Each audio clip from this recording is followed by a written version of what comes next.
तो आज हम एक ऐसी कहानी की दुनिया में चलने वाले हैं जो सदियों से इंसानी सोच को आप कह सकते हैं चुनौती देती आई है। ये कहानी है कर्म की। और ये हमें बस एक ही चीज दिखाती है कि हमारे किए हुए काम हम चाहे उन्हें कितना भी गहरा क्यों ना दफना दें, वो अपना हिसाब चुकता करने लौटते जरूर हैं। और कहते भी तो हैं कि कर्म कभी सवाल नहीं करता, वो कोई सफाई नहीं मांगता, वो बस इंतजार करता है।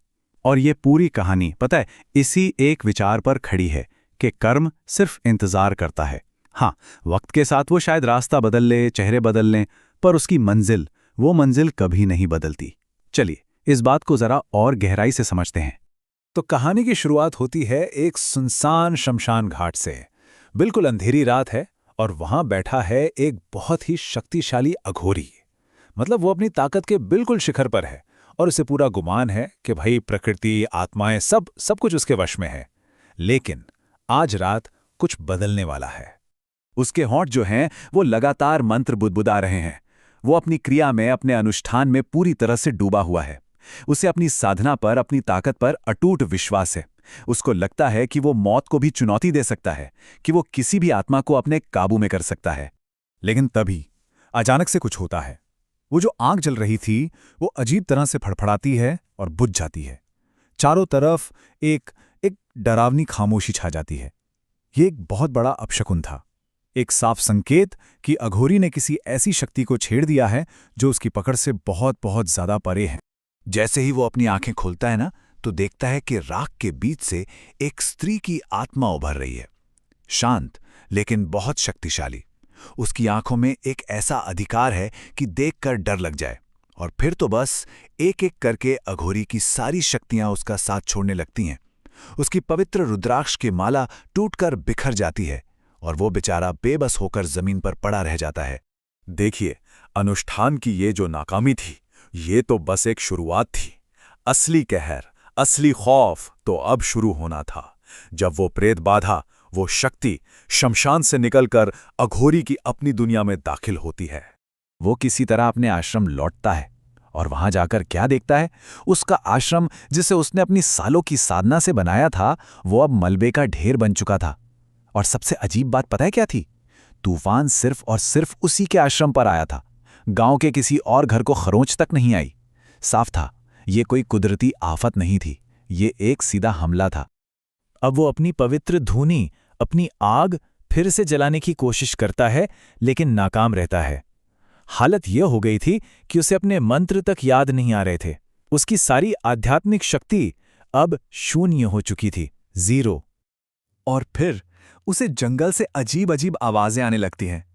एक बच्चे की खिलखिलाहट जो जैसे उसका पीछा कर रही हो, और हवा में एक नाम गूंजता है, एक फुसफुसाहट जो उसे अंदर तक बेचैन कर देती है। अश्विनी, अश्विनी, ये नाम किसका है? आखिर इसका उससे क्या वास्ता है? ये सवाल उसके दिमाग में घूमने लगता है। उसे जरा भी अंदाजा नहीं है कि यही नाम उसकी पूरी तबाही की वजह बनने वाला है। तो अब अपनी खोई हुई शक्तियों और इस बढ़ते हुए खौफ के बीच अघोरी बस ये समझने की कोशिश कर रहा है कि आखिर आखिर उसके पीछे ये कौन सी ताकत पड़ गई है। एक दिन वो गांव में एक शादी के समारोह में जाता है। वहां जश्न का माहौल है, शोर है, लेकिन अचानक उसे एक खास आवाज सुनाई देती है। किन्नरों की वो खास लयबद्ध ताली की गूंज। और जब वो पलट कर देखता है तो उसे एक किन्नर की आत्मा दिखाई देती है, जो एक बहुत ही अजीब सी लय में ताली बजा रही थी।